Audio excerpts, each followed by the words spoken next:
Hello दोस्तों, मैं सौरभ आप सभी का स्वागत करते हैं हम अपने यूट्यूब चैनल एसएससी मॉवल पे। तो दोस्तों, ये जो मॉक है आपका, ये मैंने ट्राई किया है कि आप ये जो एडुकेटिव बेस्ड पैटर्न है उसको फॉलो करते हुए कुछ बेहतरीन क्वेश्चन मैंने लिए हैं। और वाकई में क्वेश्चन अच्छे हैं जिसमें आपके थोड़े से दिमाग लग सकते हैं। बट अगर आप अच्छे से सिलेबस कवर किए हो तो इजीली आप कर सकते हो।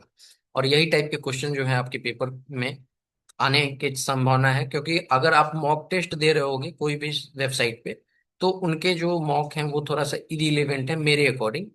ठीक है। वहाँ पे आपके लेवल थोड़ा सा ज्यादा अप किया गया है जो कि एक्चुअल में वैसा पेपर में नहीं आएगा। ठीक है। तो चलो सेशन को पूरा वॉच करना, और जिनका एग्जाम 12 सितंबर के है वो तो जरूर देख लेना एक बार। हो सकता है कि इस टाइप के क्वेश्चन आपको पेपर में दिखे तो आप इजीली सॉल्व कर लोगे। इसका जो पीडीएफ है आपको टेलीग्राम पे मिल जाएगा, तो आप जाके वहां से चेकआउट कर सकते हो और खुद से प्रैक्टिस कर सकते हो। अच्छे क्वेश्चन है, एक बार से जरूर सेशन देखना। और अगर सेशन देख लोगे तो जरूर कमेंट करके बताना कि क्वेश्चन का लेवल कैसा था, आपको कैसा लगा। ऑनेस्ट रिव्यू देना, ताकि मैं अगली जो टेस्ट लेके आऊं और अच्छा क्वेश्चन लेकर आऊंगा, क्या मुझे और ऐड ऑन करना चाहिए। मैं आप पहले ही बता दूं कि इसमें मैंने प्रोबेबिलिटी और स्टैटिक्स के क्वेश्चन नहीं डाले हैं, क्योंकि मेरे अकॉर्डिंग वो पेपर में नहीं आ रहा है। ठीक है। तो चलो सेशन को स्टार्ट करते हैं। सेशन अच्छा लगेगा तो लाइक और शेयर जरूर कर देना ताकि मैक्सिमम को हेल्प हो जाए। तो देखो, सबसे पहला क्वेश्चन हमारे पास दिया गया है कि यदि 2 + 3 + 4 प्लस अप टू 40 का मान के है, तो 2Q + 3Q + 4Q up to 40Q का मान क्या होगा। ठीक है। तो इस क्वेश्चन को हम कैसे सॉल्व करेंगे, तो सिंपल सा समझो। यहाँ पे हम पढ़े हुए हैं नंबर सिस्टम में कि हमें पता होता है कि सम करना होता है, अगर 1 से लेकर 40 तक करना होता तो हम क्या करते। उसके लिए हमारे पास फॉर्मूला हो जाता है n × n+1 ÷ 2। अब n क्या है, ये लास्ट नंबर। ठीक है। तो यहाँ से अगर हम निकालें तो यहाँ पे हमारे पास आ जाएगा 40 × 40 + 1 41 ÷ 2, और ये कट जाएगा 20, और ये आ जाएगा 820। ठीक है। 820 आ गया। अब आप सभी को एक चीज दिख रहा है यहाँ पर कि जो क्वेश्चन में दिया गया है ना, यहां से लेकर यहां तक की वैल्यू क्या दी गई है, के। तो हम सिंपली लिख सकते हैं 1 + k = 820। तो यहां से हम के की वैल्यू फाइंड आउट कर सकते हैं। 820 माइनस का 1, 819। ठीक है। यानी कि के की वैल्यू हमारे पास आ गई है 819। क्लियर है यहाँ तक। अब हम चलते हैं दूसरे वाले टर्म पे, जो कि है हमारा ये क्यूब वाला। तो क्यूब वाले के सम का फॉर्मूला क्या होता है। अगर यहाँ पे हमारे पास दिया होता 1 + 1 का क्यूब +2 का क्यूब +3 का क्यूब +4 का क्यूब प्लस एस ऑन, हमारे पास 40 का क्यूब दिया होता, तो हम सिंपली कुछ नहीं करते, n × n+1 ÷ 2 और इसका होल स्क्वायर, यही फॉर्मूला होता है। तो हमें पता है कि इसकी वैल्यू अभी 820 आई है। तो 820 का क्या आ जाएगा, ये स्क्वायर आ जाएगा। क्लियर है। अब 820 का आप स्क्वायर करोगे, लेकिन हमें एक चीज यहाँ पे एक चीज और दिख रहा है कि हमारा तो क्वेश्चन में यहीं से यहीं तक का है, हमें फाइंड करना है। तो ये एक वन जो एक्स्ट्रा है इधर आके माइनस हो जाएगा। यानी कि हमें वैल्यू जो निकालनी है उसकी ये वैल्यू निकालनी है कि 2Q + 3Q + 4 का क्यूब जो है, ये अप टू 40 तक क्यू तक हमारे पास क्या वैल्यू दे देगा। तो 820 का स्क्वायर। ठीक है। 820 का स्क्वायर -1। तो 820 का स्क्वायर करोगे तो आपके पास आएगा 672400, और -1 कर दोगे तो 672399, ये वैल्यू आएगी। यानी कि हमने जो निकाला कि इसका मान कितना होगा, तो इसका मान हमारे पास आ रहा है 6724 2399।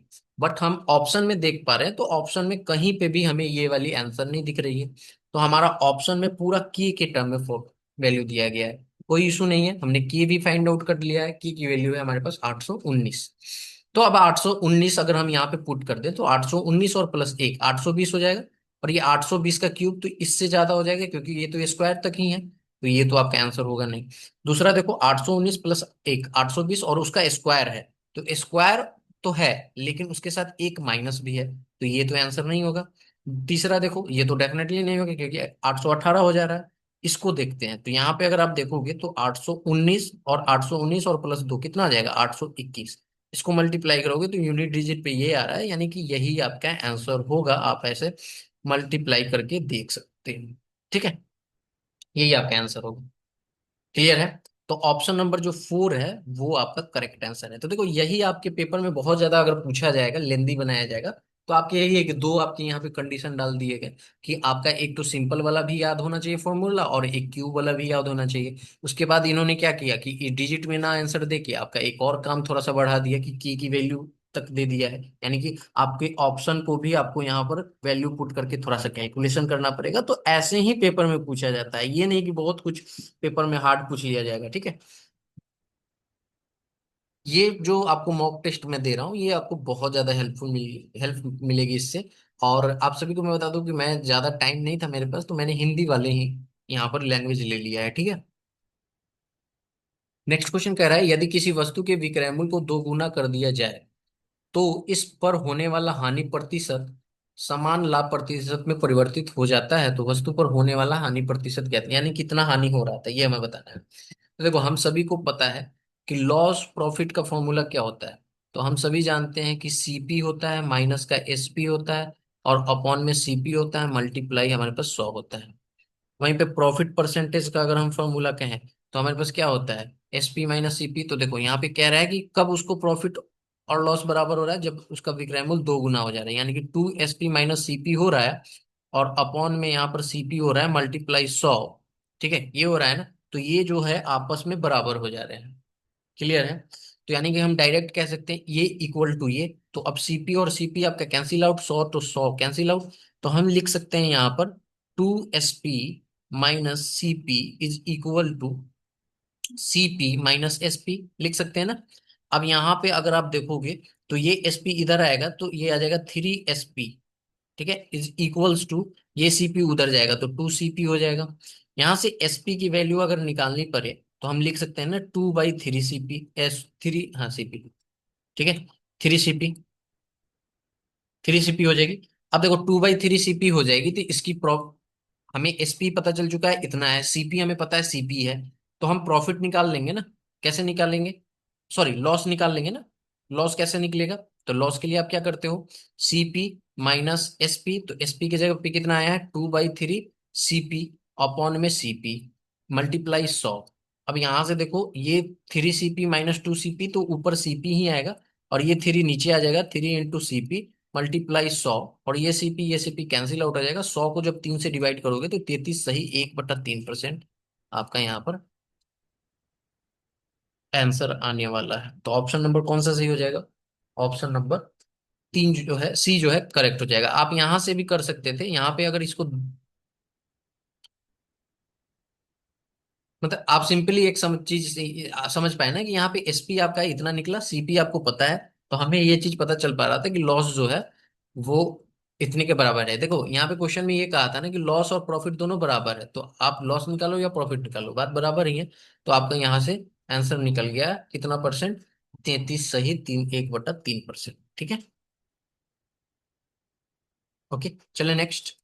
नेक्स्ट क्वेश्चन देखो क्या कहा गया है कि यदि ए बी सी एक व्यापार में क्रमशः 12,000 रुपए, 15,000 रुपए और 18,000 रुपए निवेश करते हैं, एक व्यापार का प्रबंधन देखने के लिए, यानी उसे वार्षिक लाभ का 25%, जितना भी लाभ हो रहा है ना उसका 25% शेयर एक्स्ट्रा उसको मिल रहा है इस पूरे व्यवसाय को देखने के लिए। शेष लाभ जो बचा उसमें ए बी सी और शेष जो बचा उसमें तीनों को बांटा जाता है, ठीक है, उनके रेशियो के अकॉर्डिंग। तो यदि वर्ष के अंत में ए को उस राशि से 100 रुपए कम मिलते हैं, किस राशि से, तो जो बी और सी को मिलाकर मिलते हैं, तो वर्ष में हुआ लाभ हमें बताना है क्या हो। तो सिंपल सा सब चीज समझो, यहाँ पर ए है, बी है और सी है। इनके अगर रेशियोज देखोगी इन्वेस्टमेंट का तो ये 12,000, ये आपका आ जाएगा 15,000, ये आपका आ जाएगा 18,000। अगर आप यहाँ से 3 जीरो सबका कैंसिल आउट कर दो तो ये बच जाएगा 4×3 = 12, 4:5:6, यही आया इनका यहाँ पर जो इन्वेस्टमेंट का रेशियो है। अब देखो क्वेश्चन में ये चीजें कहा था, थोड़ा सा दिमाग आपको लगाना है बस और कुछ नहीं। क्वेश्चन में हमारे पास ये कहा था कि क्वेश्चन में हमारे पास ये कह रहा है कि जो लाभ है ना, यानी लाभ 100% होगा, तो 100% में ना 25% पहले ही ए को दे दिया जाता है, यानी कि ए पहले एक्स्ट्रा 25% लेकर बैठा है। तो जो शेष है रिमेनिंग है वो कितना है तो 75%। अब इस 75% को सब में डिस्ट्रीब्यूट करना है उनके रेशियो के अकॉर्डिंग। तो अगर टोटल की बात करें तो कितना आ जाएगा, 15 आ जाएगा। तो अगर ए का हम निकालें यहाँ पर कि ए को कितना प्रॉफिट मिला होगा, तो हम कह सकते हैं कि 4/15 इंटू में 75, कह सकते हैं ना। 4/15 इंटू में 75%, हम परसेंट में ही रहने देते हैं। यहां से इसको काटेंगे तो 15×5 = 75, यानी कि ये आ गया ए का कितना आ रहा है, ए का आ रहा है 20%। ठीक है। बात करें बी का, तो बी का कितना आ जाएगा, तो बी को आपको पता है कि 5/15, और परसेंट के लिए 75% में से ही मिल रहा है। ठीक है। तो यहां से अगर काट दो तो ये आ जाएगा 25%। तो बी का आ गया 25%। अगर सी की बात करें तो सी हमारे पास कितना हो जाएगा, तो 6/15 और गुने में 75%। तो ये हमारे साथ आ जाएगा 15×5 = 75, यानी कि टोटल सी का कितना आ गया, 30%। क्वेश्चन को बहुत ध्यान से समझो। क्वेश्चन में कहा गया कि ए को पहले ही 25% मिला हुआ था, अब उसको 20% मिल रहा है। तो अगर ए की टोटल देखें तो ए का टोटल कितना हो जाएगा, 20 और पर प्लस 25, यानी कि टोटल 45% उसको प्रॉफिट का मिल रहा है। और ये कह रहा है इससे 100 रुपए कम मिल रहा है, किससे, बी और सी से। तो बी और सी को अगर ऐड करोगे तो कितना आ जाएगा, 45%। ठीक है। बी प्लस सी जो हम ऐड करेंगे तो यहाँ पे 55% आ रहा है। ठीक है। यहाँ पे आ जाएगा 55%। अब यहाँ पे इन दोनों का डिफरेंस हमारे पास कितना आ रहा है, 10% की। 10% की वैल्यू हमारे पास कितनी दी गई है क्वेश्चन में, 100। तो आप कह सकते हो कि 100% की वैल्यू हमारे पास क्या आ जाएगी, 1000। तो टोटल प्रॉफिट जो था वो 1000 रुपए का था। ऑप्शन नंबर ए जो है करेक्ट। आया बात समझ में। तो देखो आपको इसी तरह का क्वेश्चन पूछा जाएगा, थोड़ा सा आपको कॉम्प्लिकेट किया जाएगा, बट क्वेश्चन को अगर आप अच्छे से बनाओगे, अच्छे से पढ़े होगे, तो आप इजीली सॉल्व कर सकते हो। जैसे कि आप यहाँ पे देख सकते हो, इसको बनाने के बहुत तरीके हैं, बट मैंने जो इजी समझा वो मैंने आपको बता दिया कि आप ऐसे इसको कर सकते हो। ठीक है। क्लियर है। सेशन अच्छा लग रहा हो तो सेशन को जरूर लाइक कर देना एक बार। नेक्स्ट पे आते हैं। नेक्स्ट क्वेश्चन देखो क्या कहा गया है कि जब एक साइकिल निर्माता साइकिल का विक्रय मूल्य 50% घटा देता है, तो बिकने वाली साइकिलों की संख्या तेजी से 700% बढ़ जाती है। ठीक है। तो आरंभ में निर्माता को 140% का लाभ होता था, तो नया लाभ प्रतिशत बताइए। तो देखो सिंपल सा चीज समझो कि आप समझो कि अगर एसपी हमारे पास 100 रुपए है, ठीक है, तो वो जब बेच रहा था तो उसको प्रॉफिट, इस एसपी पे प्रॉफिट कितना हो पा रहा था, तो प्रॉफिट होके, ठीक है, उसकी प्रॉफिट होके सेलिंग प्राइस क्या हो जा रही थी। तो यहां से अगर आप निकालोगे तो 100 का, यहाँ पर 100 का आपको कितना निकालना पड़ेगा, 240%। ठीक है। तो 240 काटोगे तो कितना आ जाएगा, 240 रुपए। ठीक है। ये 240 रुपए उसको प्राप्त हो रहे थे। ठीक है। अब कहा जाता है कि आपका उस पर 50% घट गया है, तो जो न्यू एसपी आएगी, यानी कि हम लिख देते हैं न्यू एसपी। न्यू एसपी हमारे पास कितना आ जाएगा, तो 240 का 50% घटा होगा, यानी कि 50%। तो 50% निकालोगे तो कितना आएगा, 10 10 10 10 कट जाएगा, 24×5 = 120 रुपए। ठीक है।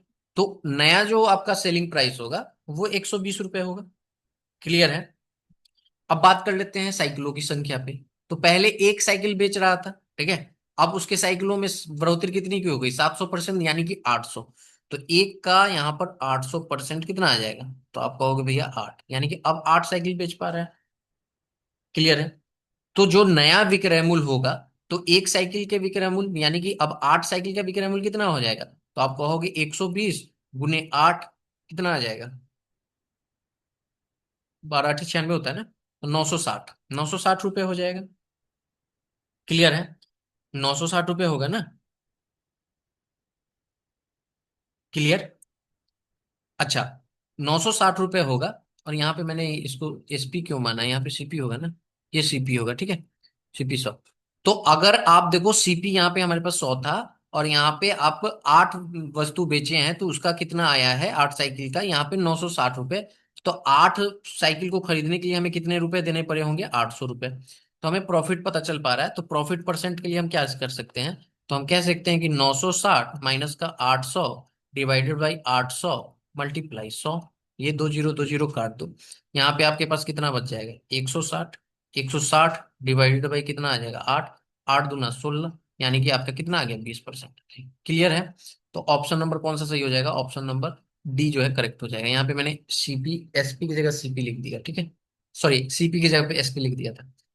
क्लियर है? तो ऐसे इस क्वेश्चन को सॉल्व करना है। आई बात समझ में? नेक्स्ट क्वेश्चन देखो क्या कहा गया है। नेक्स्ट क्वेश्चन कह रहा है,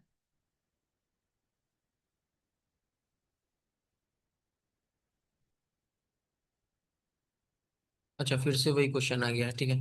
यहाँ पे देखो नेक्स्ट क्वेश्चन हमारे पास क्या कह रहा है, कि क्वेश्चन में कह रहा है कि ए बी सी एक दो सेमी भुजा समबाहु त्रिभुज है। ठीक है, भुजा वाला समबाहु त्रिभुज है। ठीक है, ए बी सी को केंद्र लेकर 1 सेंटीमीटर अर्ध व्यास से 3 चाप खींचे गए। तीनों चापों से घिरे हुए त्रिभुज के अंत क्षेत्र का क्षेत्रफल क्या होगा? अच्छा, देखो एक समबाहु त्रिभुज है, तो हमारे पास ये आ जाएगा समबाहु त्रिभुज। ये आ गया त्रिभुज। अब इसका हम नाम दे देते हैं, ये ए है, ये बी है, और ये सी है। यही कह रहा था। कह रहा है कि एबीसी को केंद्र से लेकर 1 सेमी, यानी कि केंद्र से लेकर 1 सेमी, क्या क्या कह रहा है, अर्ध व्यास से 3 चांद, यानी कि 1 सेमी से लेकर, केंद्र से लेकर 1 सेमी। तो आप ऐसे कह सकते हो कि मान लो यहाँ पे इसका ये केंद्र है, ये वाला, ये इसका सेंटर है, कुछ इस तरह से ये मान लो ऐसे। ठीक है, तो ये वाला ऐसा आया और ये वाला, जस्ट वेट,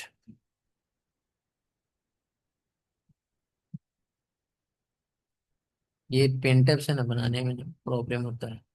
ये वाला कुछ ऐसे होगा, ये वाला ऐसे होगा, बस समझ लो इतना। ठीक है, इतना आया।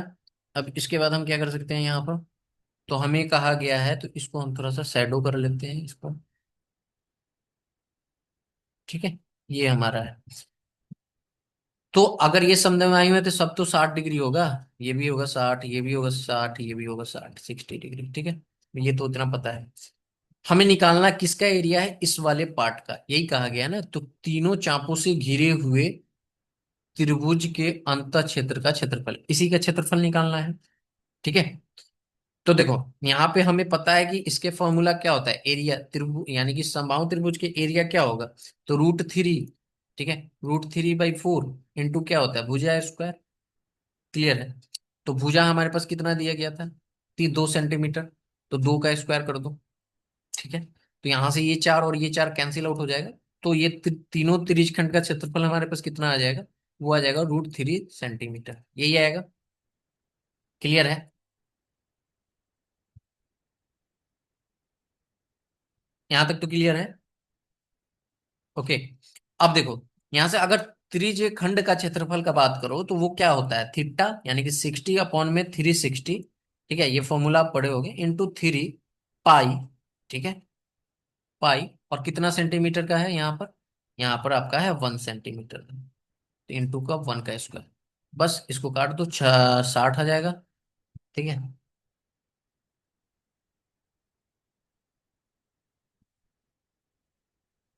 सॉरी 60 कह रहा हूँ, ये 6 आ जाएगा ना। यहाँ से इसको काटेंगे तो 2 आ जाएगा, यानी कि हम कह सकते हैं कि पाई/2 सेंटीमीटर इसका आया है। ठीक है, पाई/2 सेंटीमीटर। क्लियर? अब देखो यहाँ पे स्क्वायर, ये भी आपका स्क्वायर ही होगा।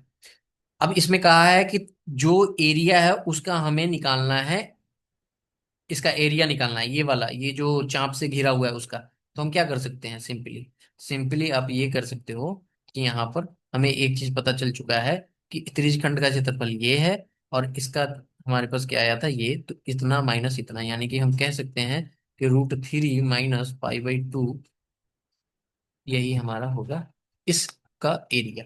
तो कौन सा ऑप्शन हमारे पास सही हो रहा है? Option number C will be the correct. Okay.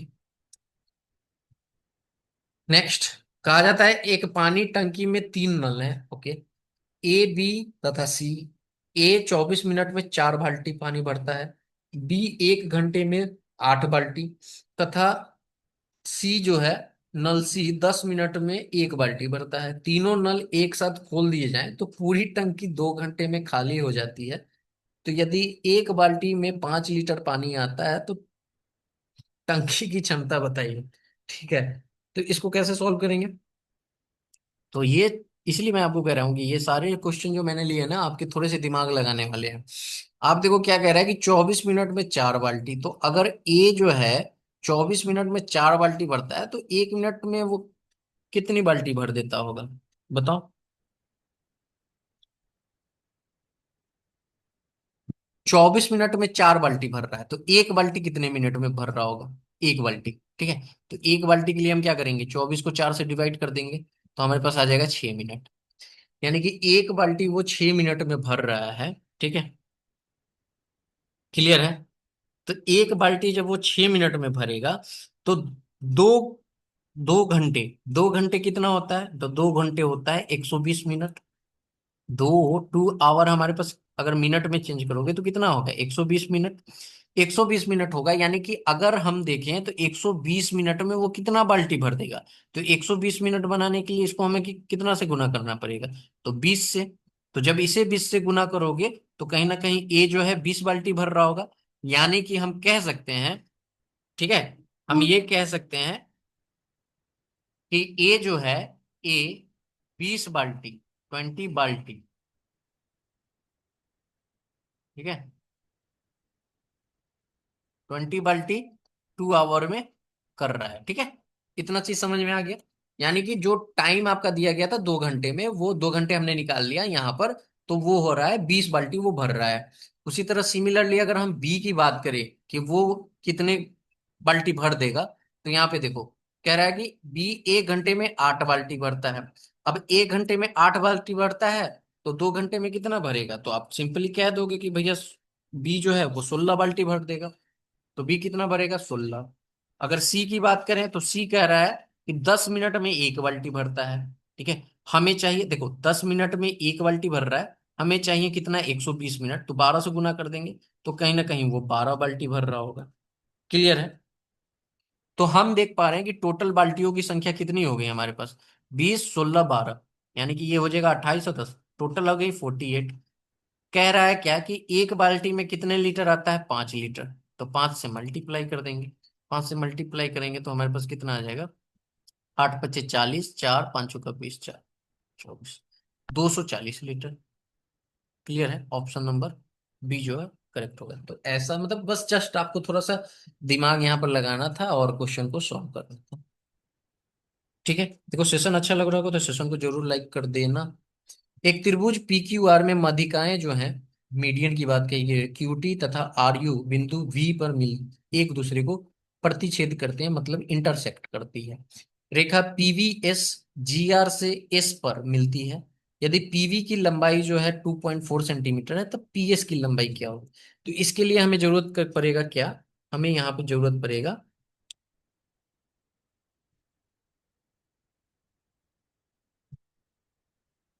ठीक है, हमें यहाँ पे जरूरत क्या पड़ेगा, ट्रायंगल को ड्रॉ करने की। तो हम एक ट्रायंगल ड्रॉ करते हैं और जैसे जैसे इसने कहा है वैसे वैसे हम इसमें चीजें करते जाएंगे। देखो फिगर के लिए माफ करना, मेरा फिगर उतना अच्छा बनेगा नहीं।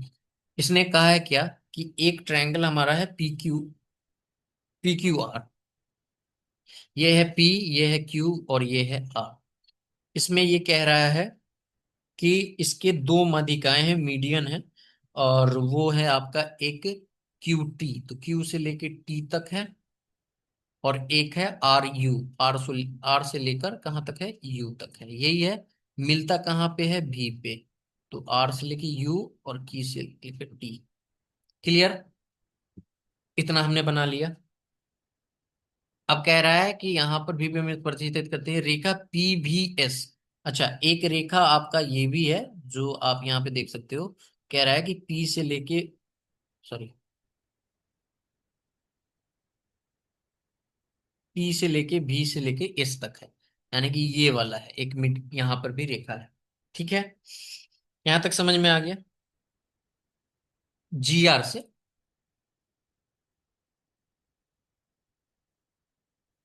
यहाँ पे ये जी आर नहीं होगा, ये क्यू आर होगा। ठीक है, ये क्यू आर होगा, यहाँ पे मिस टाइप हुआ है, क्यू आर से एस पर मिलती है। ठीक है, क्लियर है। पीवी की लंबाई कितनी दी गई है, 2.4 सेंटीमीटर, पी से लेके भी तक यहाँ की लंबाई कितनी गई है, 2.4 सेंटीमीटर दी गई है। तो हमसे पूछा गया है कि इस पूरे की लंबाई क्या होगी। ठीक है, इस पूरे की लंबाई हमारे पास बताना है क्या होगी। क्लियर है। तो देखो आपको प्रॉपर्टी याद होना चाहिए, जब माध्यिकाएं जब मिलती है ना बिंदु पर, जब इंटरसेक्ट करती है तो वो कितने के रेशियो में डिवाइड करती है? 2:1। ठीक है, 2:1 के ये डिवाइड करती है। तो अगर आप देखोगे तो PV divided by V S is equal to किस रेशियो में डिवाइड कर रही है? 1/2। तो यहां से हमें ये पता चल जाएगा 2.4 और divided by V S is equal to 2.2/1। तो इसे अगर आप काटोगे तो ये आ जाएगा 1.2। यानी कि हम वी एस कह सकते हैं, V S is equal to 1.2। हमसे पूछा है पी एस की लंबाई, यानी कि पीवी प्लस वी एस।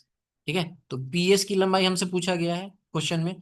तो PV plus P S, sorry V S, यही होगा ना। तो यहां से हमें पता है कि पीवी 2.4 था और 1.2 हमने निकाला है। तो ये हमारे पास आ जाएगा, कितना आ जाएगा? 3.6 सेंटीमीटर, यही आ रहा है ना। तो 3.6 centimetre second will be the correct answer. तो ये प्रॉपर्टी आपको याद रखनी थी। जब तक आप फिगर नहीं ड्रॉ करोगे तब तक आप नहीं समझ पाओगे। ठीक है, तो आपको फिगर ड्रॉ करना है और फिर आपको समझना है कि यहाँ पर, तब आप समझ जाओगे कि कौन सी प्रॉपर्टी लग रही है, और फिर आप उस प्रॉपर्टी के अकॉर्डिंग, क्वेश्चन देखने में बड़ा लग रहा था बट सॉल्व हुआ छोटा सा। नेक्स्ट पे आओ। कहा गया कि tan a/2 किसके बराबर है? तो देखो इसको बनाने के लिए ना आप कैसे बना सकते हो, या तो आप फॉर्मूला में एक्सपेंड कर दो कि tan a/2 को, फिर tan को क्या लिखो आप, tan को लिख दो sin a/2 अपॉन में cos a/2, फिर उसको बहुत लंबा बनेगा। मैं एक काम करता हूँ कि यहाँ पे a को ना 60 डिग्री लेकर देखता हूँ। ठीक है, अगर हम a को 60 डिग्री लेते हैं, ठीक है, तो हमें पता है कि tan जो है a/2 है, यानी कि 60/2। तो हम सिंपली समझ सकते हैं कि tan 30 डिग्री हो जाएगा। tan 30 डिग्री की वैल्यू हमारे पास कितनी आती है? तो आप कहोगे 1/√3 आती है। अब देखो हमने ये वैल्यू निकाला कि इसकी वैल्यू जो है हमारे पास, हमारे अकॉर्डिंग 1/√3 आएगी। तो इसमें से हमारे पास किसकी वैल्यू 1/√3 आएगी? ठीक है, ये हमें चेक करना है। तो देखो यहाँ पर अगर tan 60 की वैल्यू रखोगे, क्योंकि tan a = 60 हो जाएगा, तो √3 ऊपर में आएगा, प्लस नीचे में क्या आ जाएगा? 1 प्लस सेक। ठीक है, अब यहाँ पे देखो 1 प्लस सेक, सेक 30 का क्या मान आता है? सॉरी, सेक 60 का। तो सेक 60 का आपके मान आ जाएंगे 2। क्लियर है? तो यहाँ पे आप रखोगे 2। क्लियर? तो 2 जब रखोगे तो हमारे पास कितना आ जाएगा? √3 अपॉन में क्या आ जाएगा? 3 आ जाएगा। क्लियर? अब इसका अगर आप रेशनलाइजेशन कर दो, ठीक है, √3 से, तो आपको पता है कि ये ऊपर में 3 आ जाएगा, नीचे में 3√3 आ जाएगा। इसको इसको काट दो तो हमारे पास कितना आ जाएगा? 1/√3, जो कि आपको ये वैल्यू दे दिया है। तो हमारे अकॉर्डिंग ये वाला आंसर सही हो जाएगा। ठीक है, क्लियर है? अगर आप चाहो तो इसमें रख के देख सकते हो। ठीक है, आपका ये सारे ऑप्शन जो है नहीं मैच करेंगे। ठीक है, तो ऑप्शन नंबर ए जो है करेक्ट होगा। तो आप ऐसे इजीली सॉल्व कर सकते हो बकायदा। अब आप इसमें ये लगाते कि sin a/2 divided by cos a/2। अब इसमें आपको फॉर्मूला याद होना चाहिए। आप sin a/2 को क्या लिख सकते हो? 2 sin a/2 मल्टीप्लाई क्या लिख सकते हो? cos a/2। ठीक है, डिवाइडेड बाई आप क्या लिख सकते हो? 2 cos² a/2। ठीक है, आप ऐसे भी करके आप बना सकते हो। ठीक है, तो यहाँ पे अगर आप देखोगे तो आपका क्या आ जाएगा? ये 2 यहाँ पर cos² है, तो देखो 2 से तो 2 कैंसिल आउट हो जाएगा। cos² है तो ये वाला कैंसिल आउट हो जाएगा।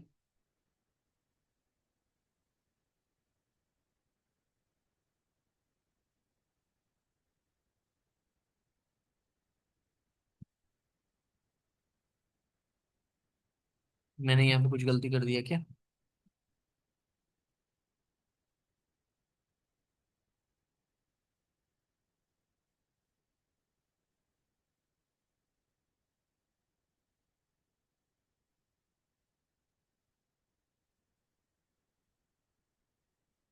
हमने क्या किया कि cos a/2 से इसको मल्टीप्लाई किया। जस्ट वेट, मैं इस ऐसे भी आपको सॉल्व करके दे देता हूँ।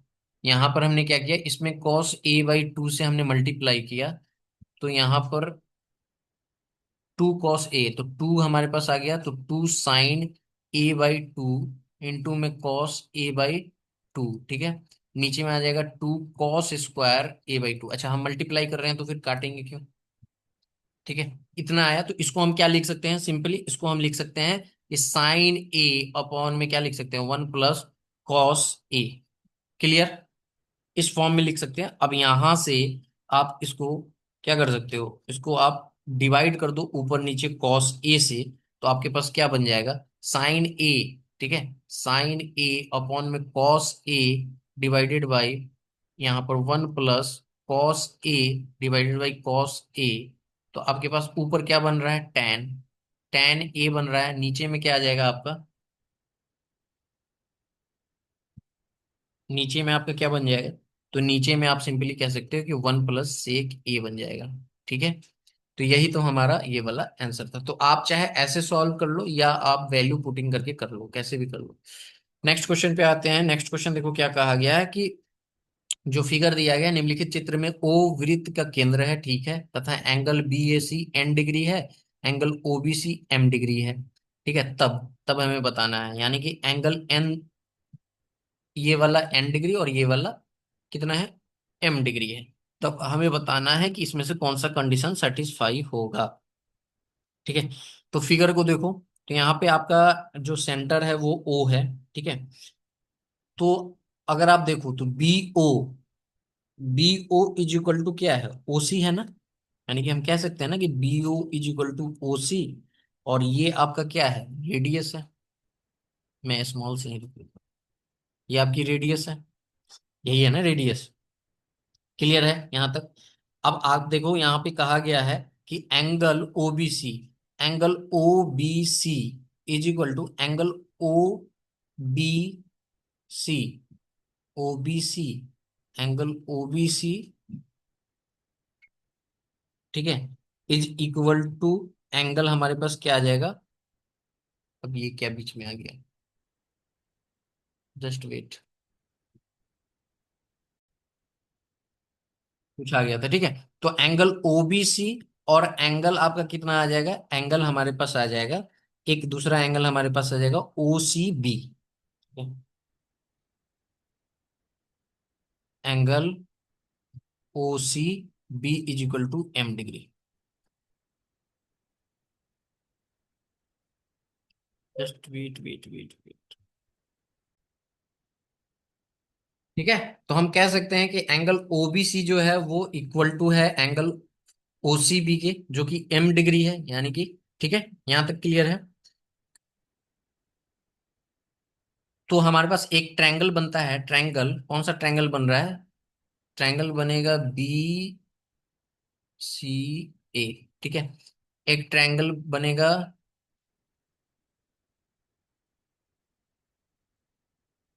बी सी ओ, ट्रायंगल बी सी ओ बन रहा है, ये वाला ट्रायंगल एक बन रहा है।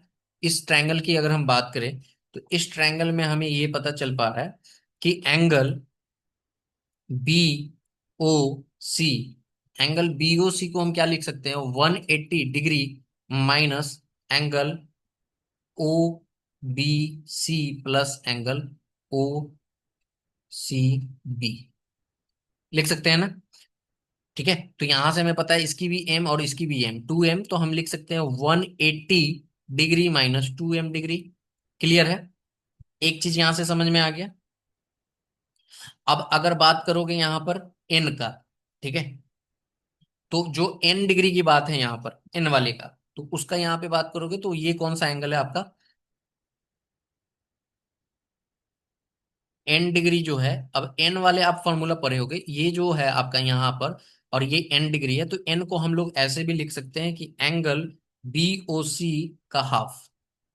क्लियर है, एंगल बी ओ सी का हाफ, तो एन डिग्री का मतलब यहाँ पे क्या आ जाएगा, angle B O C 180 minus 2m divided by 2। Clear, यहां से ये आ जाएगा 90 और ये आ जाएगा m, तो हम लिख सकते हैं n is equal to 90 degree minus m degree. तो ये m इधर आ जाएगा, तो n plus m is equal to क्या आ जाएगा, 90 डिग्री। यही हमसे पूछा था, तो कौन सा कंडीशन सही हो जाएगा, n plus m 90 degree. Option number A जो है वो करेक्ट हो जाएगा। क्लियर, तो ऐसे आपको इस क्वेश्चन को सॉल्व करना था।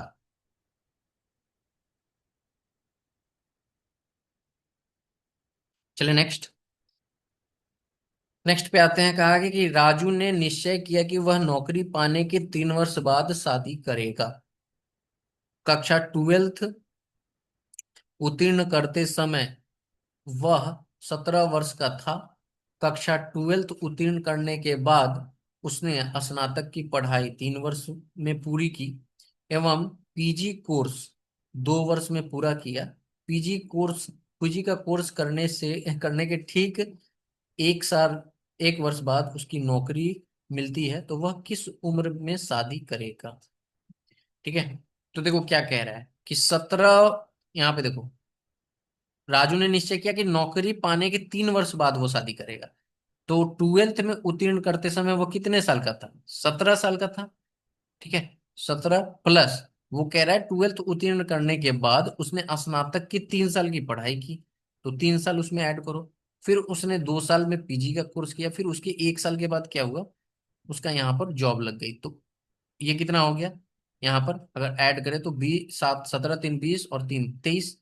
23 साल में उसको जॉब लग गई, लेकिन वो कहा है कि 23 साल यानी जॉब के 3 साल बाद वो शादी करेगा। तो कितने साल में शादी करेगा? 26।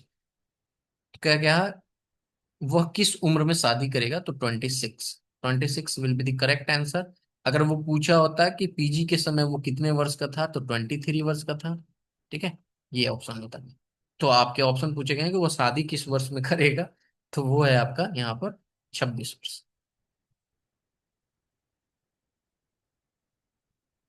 ठीक है, चलिए नेक्स्ट। नेक्स्ट देखो क्या कहा है कि बिंदुओं ए जो है 4-3 तथा बी जो है -2 5 को जोड़ने वाली रेखा के लंबवत रेखा की पूर्णता कितनी होगी? ठीक है। तो देखो ये पूर्णता मतलब आपकी क्या पूछा गया, स्लोप। ठीक है। स्लोप कैसे निकालते हैं? m = हम क्या लिखेंगे, 5/2 5। ठीक है, माइनस का y1। फॉर्मूला तो यही होता है ना, y2 माइनस का y1। तो माइनस का y1 मतलब आपका -3 डिवाइडेड बाई x2, यानी कि माइनस, और यहाँ पे क्या जाए -x1। फॉर्मूला मैं लिख देता हूँ, स्लोप का फॉर्मूला क्या होता है, y2 माइनस का y1 अपॉन में x2 अपॉन माइनस का x1, यही होता है। तो यहाँ से फॉर्मूले पे पुट कर दिया हमने, तो यहाँ पे 8 आ गया और नीचे में हमारे पास -6 आ गया। काट देंगे तो ये आ जाएगा 2, 4 और ये आ जाएगा 3, यानी कि -4/3 आ रहा है आपका।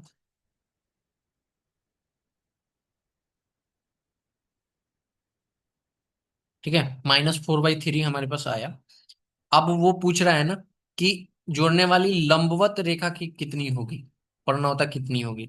तो लंबवत रेखा के लिए हम क्या करते हैं, यहाँ पर 1/स्लोप कर देते हैं। तो सिंपली हमें पता है, माइनस का 1/स्लोप करते हैं, तो माइनस का 1 बाई, यहाँ पर m लिखेंगे तो कितना आ जाएगा, माइनस का 1 अपॉन में -4/3। तो माइनस माइनस कैंसिल आउट हो जाएगा, ये 3 ऊपर चला जाएगा, तो हम लिख सकते हैं 3/4। तो 3/4 जो है इस क्वेश्चन का आंसर होगा। क्लियर है?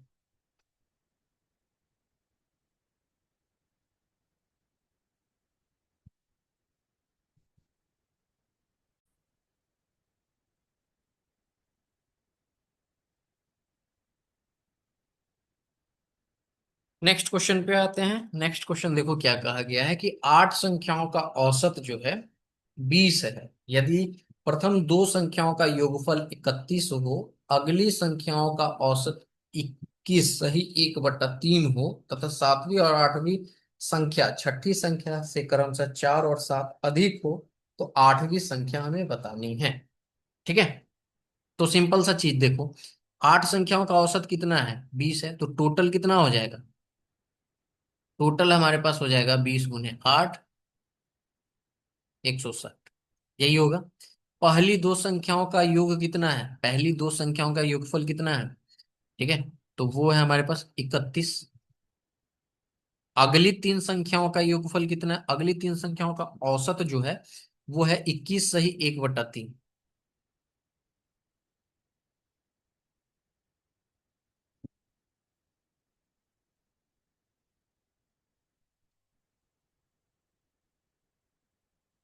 अगर हम इसको देखें तो 21 × 3 = 63।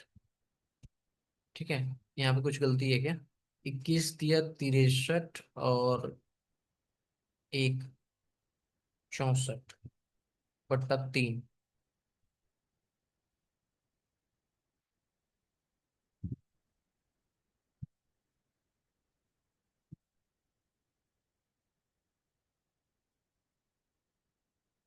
यहाँ पे आई थिंक कुछ गलती दिया गया है, ये वाला डेटा।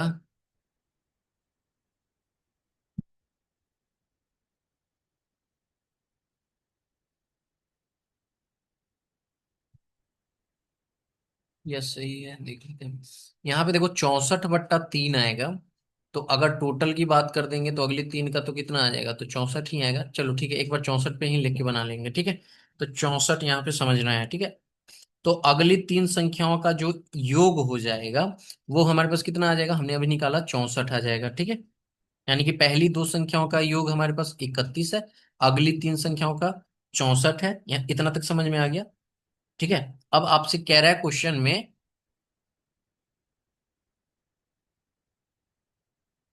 ठीक है, क्वेश्चन में आपसे ये कह रहा है सातवीं और आठवीं संख्या छठी संख्या से क्रमशः 4 और 7 अधिक है। तो हम क्या करते हैं, सिक्स नंबर को मान लेते हैं।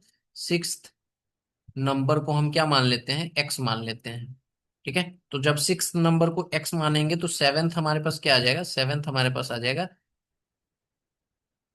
x+4। और एट्थ हमारे पास क्या आ जाएगा, x+7, यही आएगा। क्लियर है यहां तक।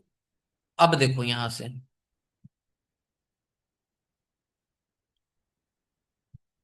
पहली दो संख्याओं का योग कितना था, 31 था। अगली तीन संख्याओं का योग कितना था, 64 था, ठीक है। प्लस अगली संख्या छठी संख्या x है, सातवीं संख्या x+4 है, आठवीं संख्या x+7 है, ठीक है। इज इक्वल टू हमारे पास टोटल कितना आया था, 160। बस इसको सॉल्व कर लो। यहां से हमें पता है 1 2 3, 3x तो आ रहा है, प्लस में हमारे पास कितना आ जाएगा, तो ऐड करो इसको, कितना आ जाएगा 31 और ये 95, 99 7, 106, 106। और यहाँ पे आ गया 160।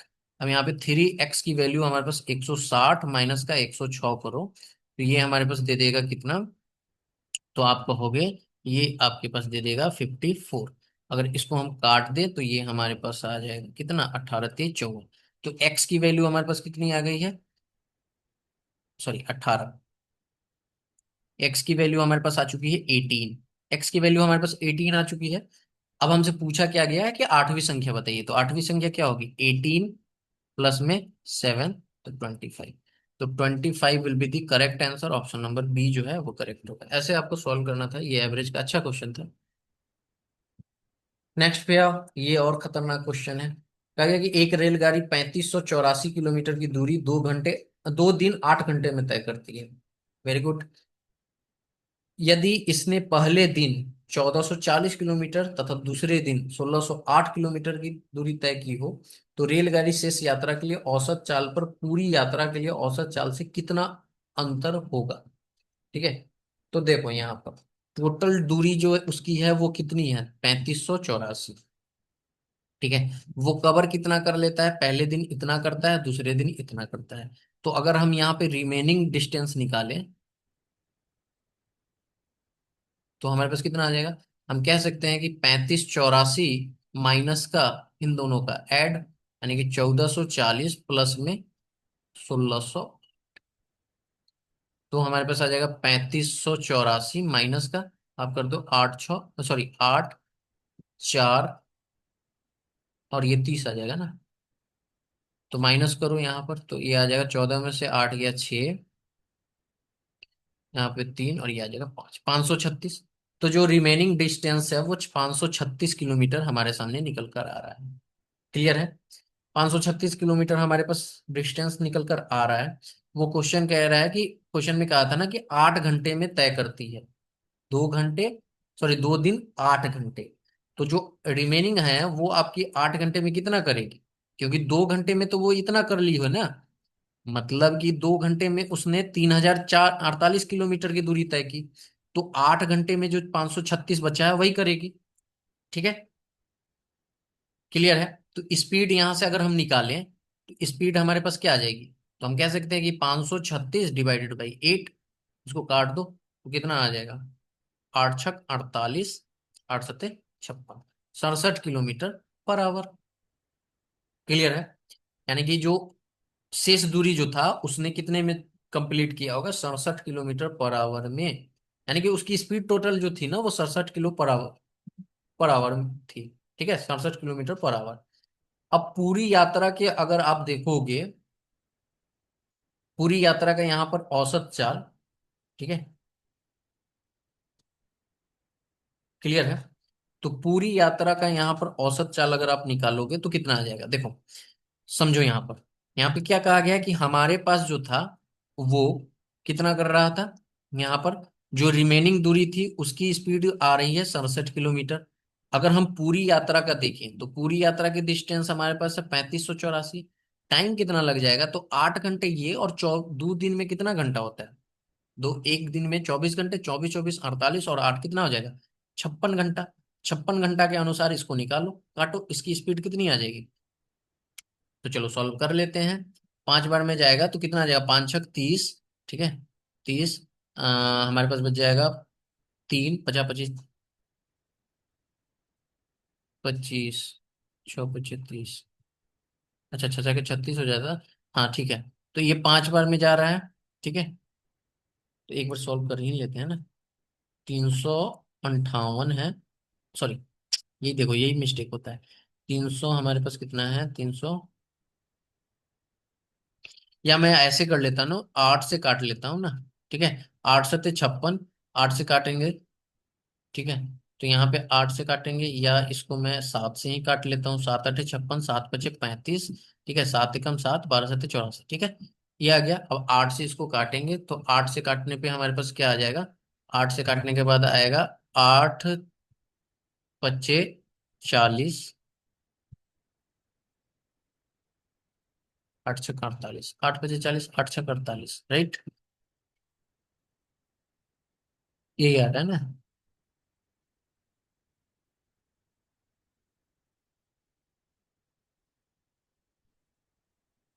ये तो 8 छक 48, 3 8 चौका 32, 64 आ जाएगा। ठीक है, यानी कि आपका आ गया कितना, ये आ गया आपका 64 किलोमीटर। 64 किलोमीटर पर आवर आ रहा है। तो डिफरेंस पूछा गया है, तो जो रिमेनिंग दूरी है वो 67 किलोमीटर की है, और जो फुल फुल दूरी जो उसने कवर की वो 64 किलोमीटर। तो दोनों का डिफरेंस कितना हो जाएगा, तो 3 किलोमीटर प्रति घंटा। ठीक है, 3 किलोमीटर प्रति घंटा जो है वो अधिक है। क्लियर है, ये आपका आंसर होगा। समझ, आई होप कि आप समझ पाए होगे इस क्वेश्चन को।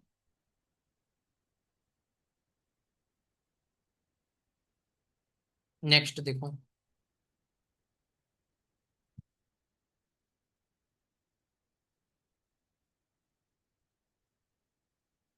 ठीक है, next video, sorry next video में कह रहा हूँ, नेक्स्ट क्वेश्चन में अगर देखोगे तो कहा गया कि यदि x² + 1 = 2x है तो इसकी वैल्यू हमें बतानी। ठीक है, तो देखो x² प्लस आपका 1 = क्या दिया गया है, 2x। क्लियर है, यहाँ तक समझ में आ गया। ये हमारे पास दिया गया है कि x² + 2x।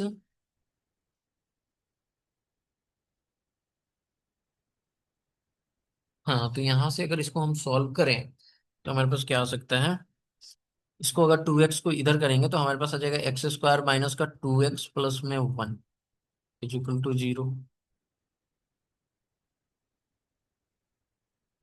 तो ये तो x - 1 का होल स्क्वायर दे देगा ना।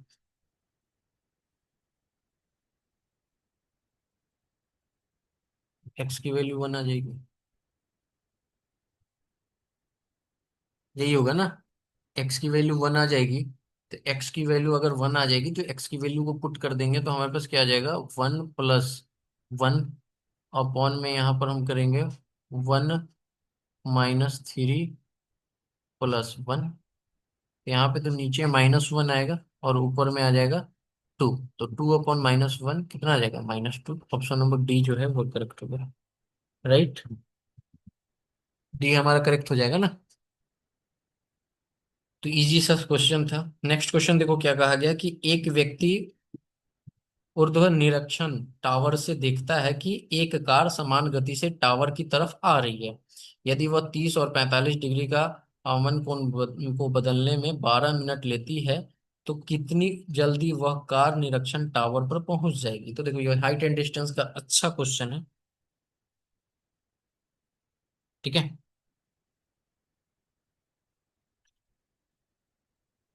अरे ये क्या आ जा रहा है यहाँ। पीडीएफ वीडीएफ क्या क्या एप्लीकेशन ओपन हो जा रहा है और दिक्कत कर रहा है। ठीक है, तो देखो यहाँ पे आपका एक हाइट एंड डिस्टेंस वाला क्वेश्चन है, तो यहाँ पे हम क्या करते हैं कि पहले फिगर बनाते हैं। ठीक है, बहुत ही प्यारा सा क्वेश्चन है, थोड़ा सा दिमाग आपका लगेगा यहाँ पर। तो देखो एक एंगल हमारा जो है वो 30 का है, तो हम मान लेते हैं ये एंगल हमारा 30 का है। ठीक है, मैंने आपको बार बार कहा है कि फिगर के लिए मुझे माफ करना है। ठीक है, ठीक है। तो मैंने मान लिया कि ये आपका 30 है, यहाँ पे हमने बना दिया ये आपका 40 है, जो कि ये 40 दिख नहीं रही है बट 45 मान। ठीक है, 45 डिग्री है। ये आपका ए है, ये पॉइंट बी है, और ये आपका सी है, और ये पॉइंट डी। ठीक है, तो हमें पता चल पा रहा है कि यहाँ से दो ट्रायंगल तो हैं। ठीक है, एक ट्रायंगल आपका कौन सा है, एक ट्रायंगल ये वाला और एक ट्रायंगल वो। ठीक है, तो हम पहले बात करते हैं ट्रायंगल किसमें, triangle A B D, triangle A B D. ठीक है, triangle A B D, triangle A B D. A B D में हमारे पास क्या आ जाएगा, tan 45 डिग्री की वैल्यू हमारे पास क्या आ जाएगी, tan 45 डिग्री यानी परपेंडिकुलर अपॉन में बेस, परपेंडिकुलर ए बी आ जाएगा साइड, और बेस हमारे पास क्या आ जाएगा, बी डी आ जाएगा। तो इसकी वैल्यू 1 आती है, ए बी अपॉन में बी डी। तो हम कह सकते हैं कि A B is equal to B D. एक तो ये कंडीशन आ गया। ठीक है, दूसरा यहाँ पे हम निकालेंगे। दूसरा हमारे पास ट्रायंगल कौन सा ट्रायंगल होगा, तो ट्रायंगल आपका होगे ए बी सी, पूरे वाले ट्रायंगल में। तो ट्रायंगल ए बी सी, इसमें tan क्या आ जाएगा, tan 30 आएगा। इसकी कितनी वैल्यू आएगी, तो ए बी, बेस तो आपका ए बी ही होगा, ए सॉरी परपेंडिकुलर बेस क्या आ जाएगा, B D plus D C, B D plus D C आएगी ना। बी डी प्लस में सी डी लिख दो या डी सी लिख दो, जो भी लिख दो। तो इसका वैल्यू tan 30 की वैल्यू क्या आती है, tan 30 की वैल्यू आपके पास क्या आएगी,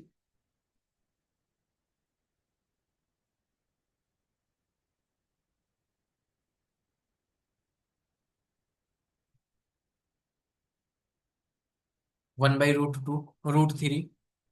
ठीक है, इज इक्वल टू हमारे पास क्या आएगा, A B. A B, A B को हमने अभी देखा कि ए बी जो है बी डी के बराबर है। ठीक है, ए बी जो है हमारा वो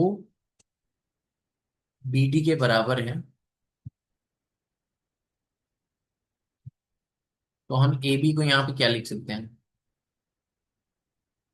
मैं अभी इसको ऐसे भी लिख सकते हैं ना, यहाँ पे मैं बी डी भी लिख दूँ, बी डी अपॉन में क्या आ जाएगा, बी डी प्लस में सी डी, ये आ जाएगा। इतना आ रहा है ना, क्लियर है। अब देखो इतना आ रहा है, तो हम क्या कर सकते हैं कि हम अगर मान ले कि ये जो ए बी है, ये अगर हम मानते हैं कि 1 मीटर है, तो बी डी भी हमारा 1 मीटर ही होगा। क्लियर है, क्योंकि ए बी और बी डी तो बराबर है। आई बात समझ में, यानी कि ए बी और बी डी जो है हमारा यहाँ पर 1 मीटर होगा। तो अगर हम यहाँ पे इस 1 मीटर की वैल्यू को पुट कर दें, तो हम क्या लिख सकते हैं, 1/√3 is equal to 1/1 plus C D, लिख सकते हैं ना। यहां तक समझ में आ गया, क्लियर।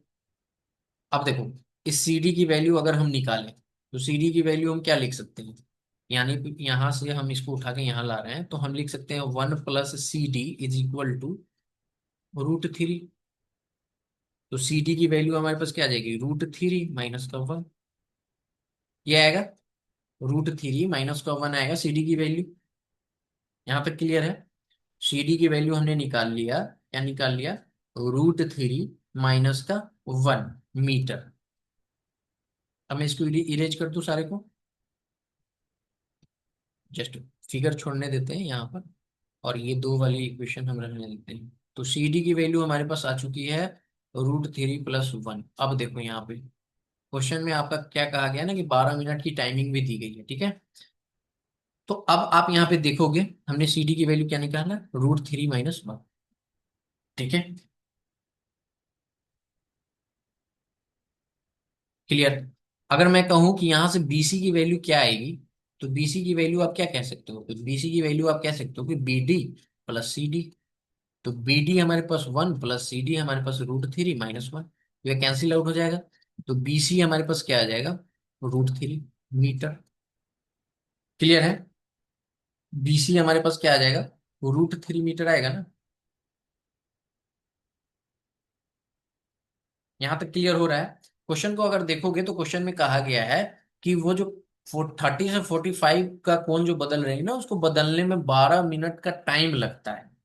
ठीक है, उसको कितने मिनट का टाइम लग जाता है, उसको 12 मिनट का टाइम लगता है। तो अगर आप देखोगे तो हम ये डायरेक्ट ये कह सकते हैं, ये जो यहां से यहां, ठीक है, ये जो चेंजेज हो रहा है इस डिग्री से इस डिग्री तक, ये जो चेंजेज हो रहा है ना, तो ये चेंजेज होने में हमारे पास कितना मिनट टाइम लग जा रहा है, तो 12 मिनट का टाइम लग रहा है। तो कार द्वारा ये जो मीटर है, इतने मीटर की दूरी तय करने में उसको कितना मिनट का समय लग रहा है, 12 मिनट का, हम डायरेक्टली कह सकते हैं।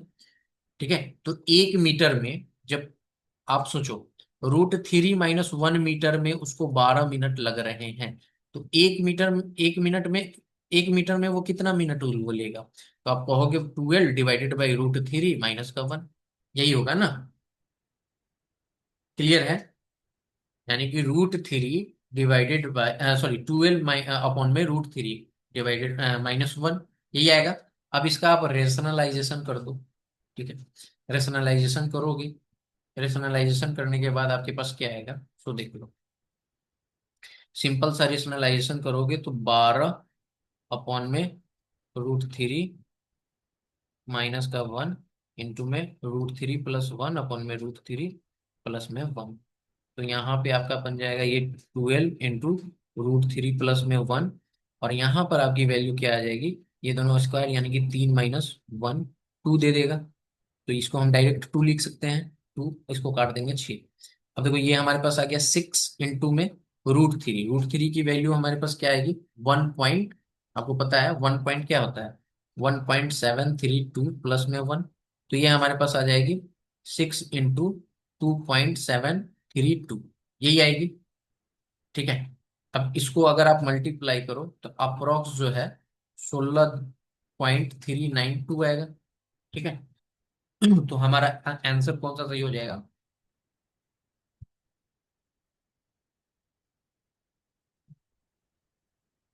क्योंकि देखो 12 मिनट था ना, तो ये जो है 16 मिनट तो होगा ही होगा, तो हमारे पास एक ही ऑप्शन दिख रहा है 16 से, वो है 16 मिनट 23 सेकेंड, तो ऑप्शन नंबर ए जो है वो करेक्ट हो जाएगा। ठीक है, तो ऐसे इस क्वेश्चन को सॉल्व करना था। चलो आते हैं नेक्स्ट क्वेश्चन पे। नेक्स्ट क्वेश्चन कह रहा है कि cos 52 degree plus cos 68 degree plus cos 172 degree का वैल्यू क्या होगा। ठीक है, तो क्या होगा, बताइए क्या होगा। तो देखो यहाँ पे cos 52 डिग्री है, तो इसको हम क्या लिख सकते हैं, cos 52 डिग्री को हम कैसे लिख सकते हैं, तो आपको पता है कि cos 60 डिग्री -8 डिग्री लिख सकते हैं, प्लस cos 68 डिग्री को कैसे लिख सकते हैं, तो आप कहोगे 60 + 8। ठीक है, और plus cos 170 degree as it is रहने देते हैं, 72 डिग्री। क्लियर है। आपको पता है कि ये cos A - B और ये cos A + B के फॉर्म पे टूट रहा है। ठीक है, यहाँ पर आपका क्या हो रहा है कि cos A + B इंटू, यहाँ पे A - B और ये A + B के फॉर्म में आ रहा है। ठीक है, यहाँ तक क्लियर है। अब देखो यहाँ पे आपका क्या बनेगा, तो ये आप कह सकते हो कि 2 cos 60 डिग्री इंटू में cos 8 डिग्री। ठीक है, प्लस में आपका क्या आ जाएगा, ये आपका आ जाएगा cos 170 डिग्री। ठीक है, यार पेन टाइम में ना लिखने में बड़ा प्रॉब्लम, ये आ गया। अब आप कहोगे कैसे, तो आपको मैं फॉर्म यहाँ पे बता देता हूँ। आपको पता होगा कि cos A - B, ठीक है, plus cos A + B is equal to हो जाता है 2 into cos A into cos B। तो डायरेक्ट हमने वही फॉर्मूला पुट कर दिया। ठीक है, क्लियर है यहाँ से।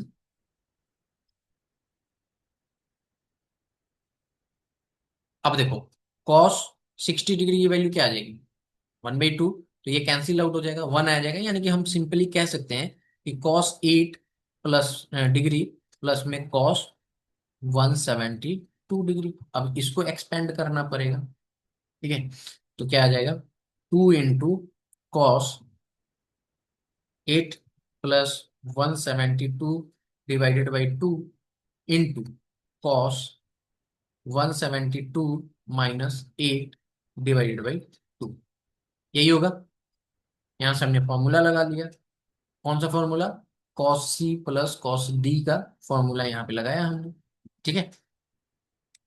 अब यहां से आप देख सकते हो कि इसको हम क्या लिख सकते हैं, तो इसको हम लिखेंगे 2 cos, इसको ऐड करो तो 180, अब डिवाइडेड बाई 2 क्या आ जाएगा, cos 90 डिग्री इंटू, यहाँ पे क्या आ जाएगा cos, इसको माइनस करोगे, इसको माइनस करने पे हमारे पास आ जाएगा, यहाँ पर आ जाएगा आपका 12 में से 8 जाएगा 4।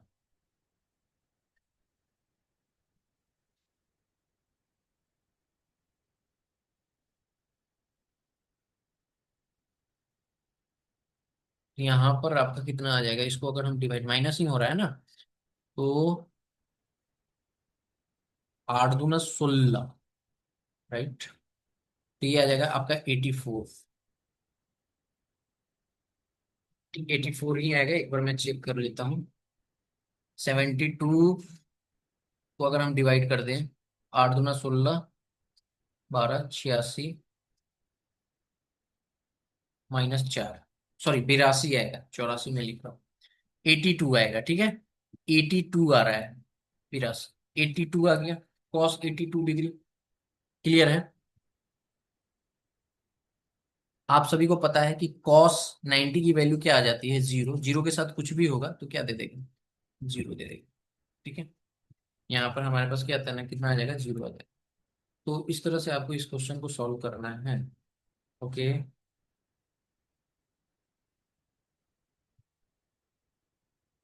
नेक्स्ट, कहा गया कि एक निश्चित धनराशि को पी क्यू आर के बीच में, रेशियो है 3:5:7 के बांटा जाता है।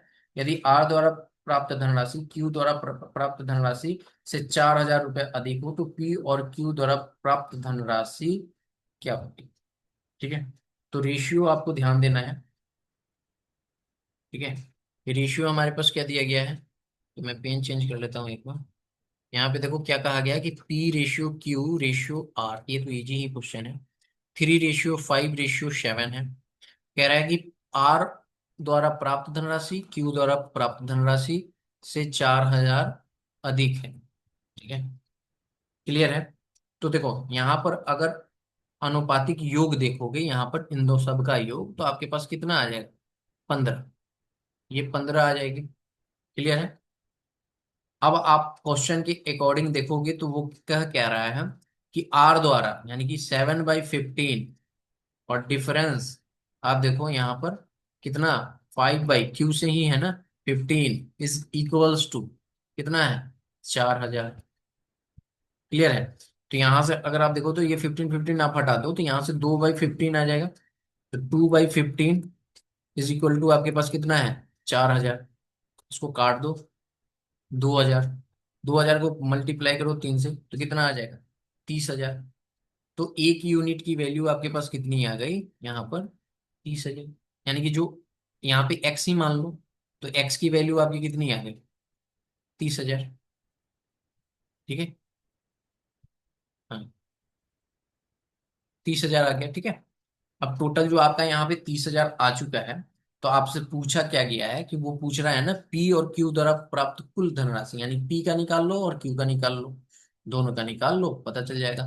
तो देखो टोटल 15 है और दोनों का ऐड करोगे तो कितना आ जाएगा, 8। तो हम कह सकते हैं कि 8/15, इसका मल्टीप्लाई कर दो 8/15 से, तो यहाँ पे अगर काटोगे तो 15 दूना 30, यानी कि ये आ गया 2,000। 2,000 का गुना करोगे 8 से तो कितना आ जाएगा, 16।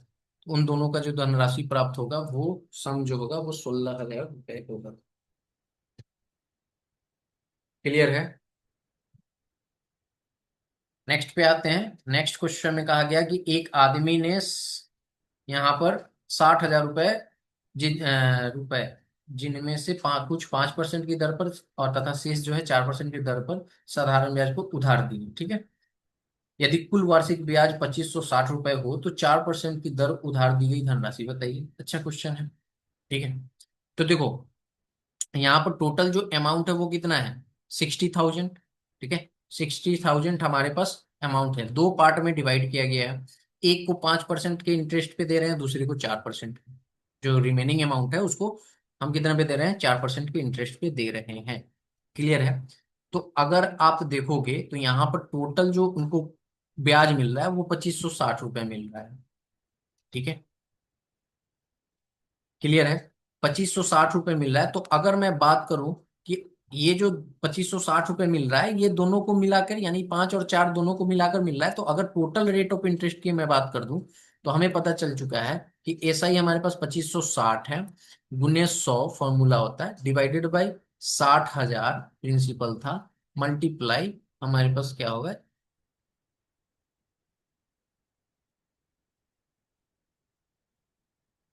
1 वर्ष होगा ना, एक ही वर्ष होगा, ठीक है। अब यहाँ पे देखो, 3 जीरो, यानी कि आपका ये 3 जीरो, 2 जीरो ये और ये 1 जीरो ये कट गया, इसको काटो तो 10 बार में चला जाएगा, इसको काटो तो 6 चौक 24,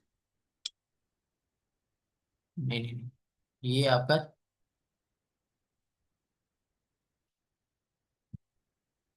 4 से चला जाएगा तो 15 चौका 60, और 6 चौक 24, 4 चौक 16, यानी कि 64/15% जो है आपका यहाँ पर निकल कर आ रहा है टोटल रेट ऑफ इंटरेस्ट, 64/15। अब इसको मैं एलिगेशन मेथड से बना सकता हूँ, कैसे? तो देखो, भाग 1, ठीक है, पार्ट 1 मैं यहाँ पे लिख देता हूँ, पार्ट 1, और एक था आपका पार्ट 2, ठीक है। पार्ट 1 और पार्ट 1 में 5%, पार्ट 2 में 4% का था।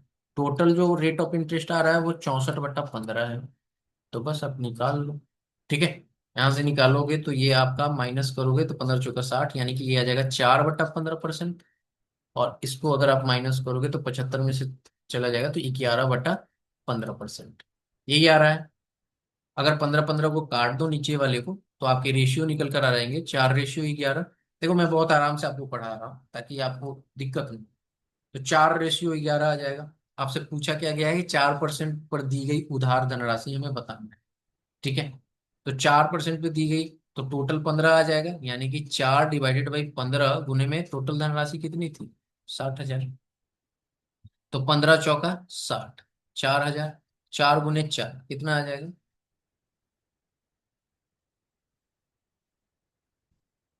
सॉरी सॉरी सॉरी, 4% वाला कौन सा था, 11 था ना, मैंने यहाँ पे 5% वाला क्यों निकाल दिया। तो 11 चौका कितना आ जाएगा, 44,000, ठीक है। ये 44,000 आ जाएगा। अगर आपका पूछा होता है 5% वाला, तो 5% वाला कितना था, 4, तो 4% पे रखते तो वो 16,000 आता है, ठीक है। तो टोटल जो इन्होंने 5% के रेट ऑफ इंटरेस्ट पे जो दिया, सॉरी 4% के रेट ऑफ इंटरेस्ट पे, वो अमाउंट थी 44,000, ठीक है। यहाँ से हमें आ गया 44,000, ठीक है। क्लियर।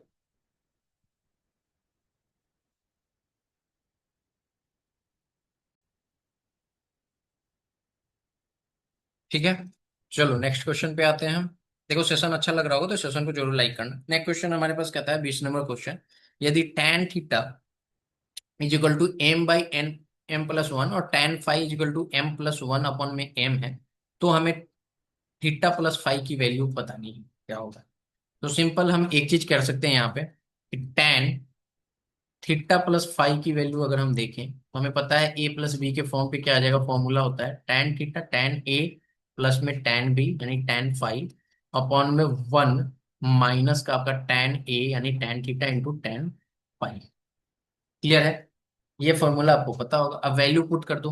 tan थीटा की वैल्यू क्या दी हुई है, m अपॉन में m+1 प्लस m+1 अपॉन में m divided by 1 minus m upon में m+1 इंटू में m प्लस में 1 अपॉन में m। तो ये तो पूरा कैंसिल आउट हो जाएगा, कैंसिल आउट हो रहा है, यानी कि नीचे हमारे पास क्या आ जा रहा है, नीचे हमारे पास जीरो आ रहा है। और किसी भी संख्या में मतलब जीरो से डिवाइड करोगे तो वो क्या आ जाएगा, इन्फिनिटी आ जाएगी। क्लियर है। इन्फिनिटी आएगी ना। अब इन्फिनिटी किस में आती है, टेन के फॉर्म में। तो आपको पता है कि टेन के फॉर्म में जो इन्फिनिटी है वो हमारी टेन पाई बाई टू देती है, 90 डिग्री की वैल्यू देती है, ठीक है। तो हम डायरेक्ट कह सकते हैं कि थीटा की जो वैल्यू होगी, ठीक है, वो पाई बाई टू, यानी कि थीटा प्लस फाई की जो वैल्यू होगी वो पाई बाई टू होगी। क्लियर है। नेक्स्ट, यदि A square plus B square plus C square is equal to A B plus B C plus C A हो, तो ए और बी, ए बी सी शून्योत्तर वास्तविक संख्याएं हो, तो ए बी अपॉन सी का मान क्या हो। तो ये तो इजी क्वेश्चन है, अलजेब्रा का क्वेश्चन है। यहाँ पे क्या दिया गया है कि इसकी वैल्यू क्या दी गई है, ये स्क्वायर है, यहाँ पे आप समझ लेना ये स्क्वायर है, ठीक है। A square plus B square plus C square is equal to आपके पास दिया गया है A B plus B C plus C A, ठीक है। क्लियर है। अगर मैं क्या करूं कि दोनों साइड दो से मल्टीप्लाई कर दूं, तो हमारे पास क्या आ जाएगा, two A square two B square two C square, ठीक है, प्लस में टू, सॉरी इक्वल टू है ना, equals to two A B plus में टू बी सी प्लस में टू सी ए, यही आएगा। यहां तक समझ में आ गया। अगर आप देखो यहां पर, तो इस अगर इस वाले को, किस वाले को, आप इसको क्या करोगे यहां पर,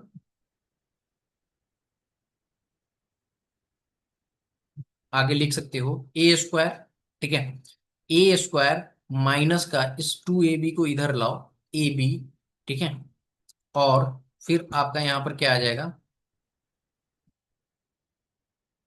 प्लस बी स्क्वायर, ठीक है। क्लियर है। तो देखो आपका इसमें का ए स्क्वायर एक बच रहा है, टू ए स्क्वायर था ना, तो ए स्क्वायर हमने एक एक वाला यहाँ पे ले लिया, ठीक है। बहुत ध्यान से समझना मैं कैसे कर रहा हूँ। यहाँ पे एक ए यहाँ पे लिया, एक बी यहाँ पे लिया, अब इसमें का एक बी बच रहा है, उसको हम कैसे लिखेंगे, तो बी स्क्वायर माइनस का टू बी सी, ठीक है, प्लस का सी स्क्वायर। अब इसमें का भी एक सी बच रहा है, बी तो हमने दोनों यूज कर लिया, एक सी और एक ए बच रहा है, ठीक है, उसको हम यूज कर लेते हैं, ठीक है।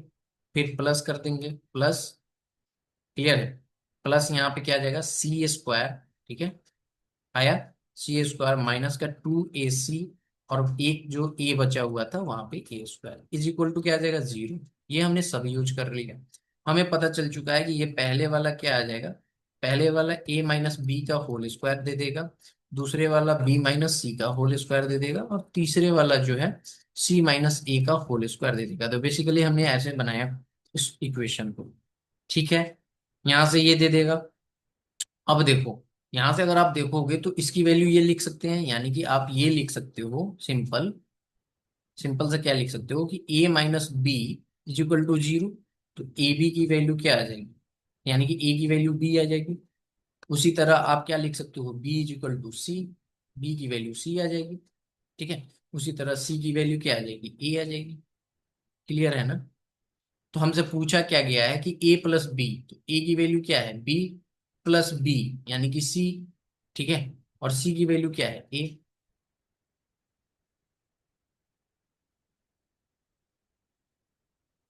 जस्ट वेट, सी की वैल्यू हमारे पास आ गई है यहाँ पर ए, ए आ गया, बी की वैल्यू हमारे पास सी। अब देखो यहाँ पे हमने क्या किया, इस वैल्यू को पुट कर दिया। तो अब यहाँ पर आप देखोगे तो बी की वैल्यू हमारे पास क्या आ रही थी, ए, तो हम ए लिख सकते हैं। सी, सी की वैल्यू क्या आ रही थी, ए, तो ए लिख सकते हैं, डिवाइडेड बाई ए। इसको हमने फिर से चेंज कर दिया, तो टू ए डिवाइडेड बाई ए, और ये कट गया तो हमारे पास क्या बच गया, सिर्फ और सिर्फ टू आंसर बच गया इस क्वेश्चन में, ठीक है। तो ऐसे सॉल्व करना था, थोड़ा सा दिमाग लगाना था आपको। यदि ए जो है minus two one, B two three, C जो है थ्री सिक्स, तीन बिंदु है, तो बी ए और बी सी के बीच कितना कोण बन सकता है, ठीक है।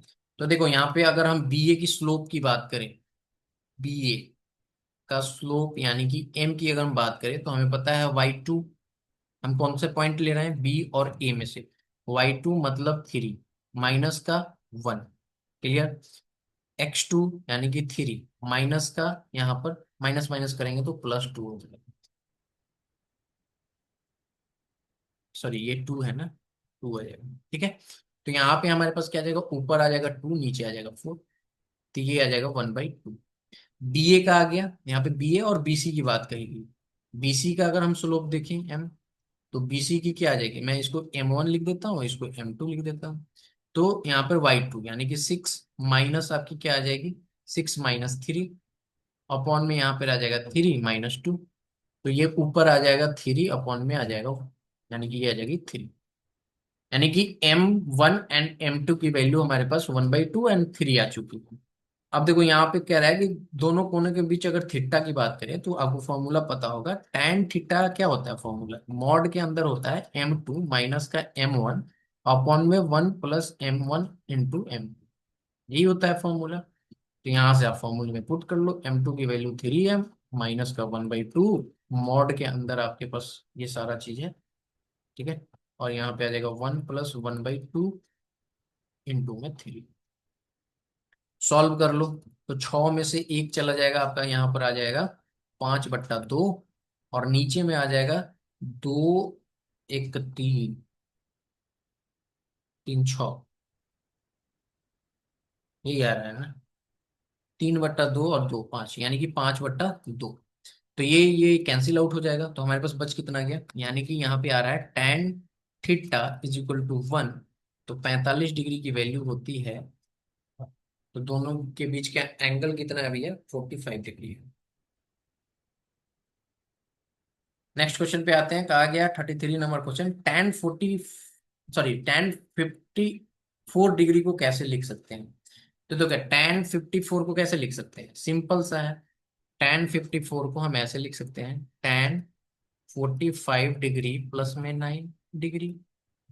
अब ये A + B वाले फॉर्म पे तोड़ लो ना, यहां से हमारे पास क्या आ जाएगा, tan 45 डिग्री प्लस में tan 9 डिग्री अपॉन में 1 - tan 45 डिग्री इंटू में tan 9 डिग्री, यही होता है ना।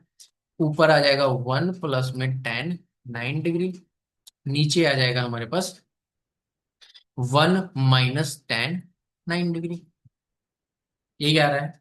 1 + tan 9 डिग्री अपॉन में 1 - tan 9 डिग्री। अब इसको अगर आप लिखोगे तो 1 प्लस क्या लिख सकते हो, sin 9 डिग्री अपॉन में cos 9 डिग्री लिख सकते हो, अपॉन में यहाँ पे 1 - sin 9 डिग्री अपॉन में cos 9 डिग्री। तो यहाँ से अगर इसको सॉल्व करो तो ये cos यानी कि ऊपर आपका आ जाएगा cos 9 degree plus sin 9 degree,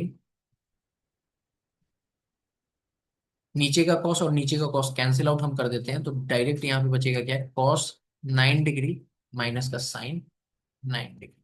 option कौन सा है, cos 9 degree plus sin 9 degree, ये वाला ऑप्शन नंबर ए जो है ये होगा।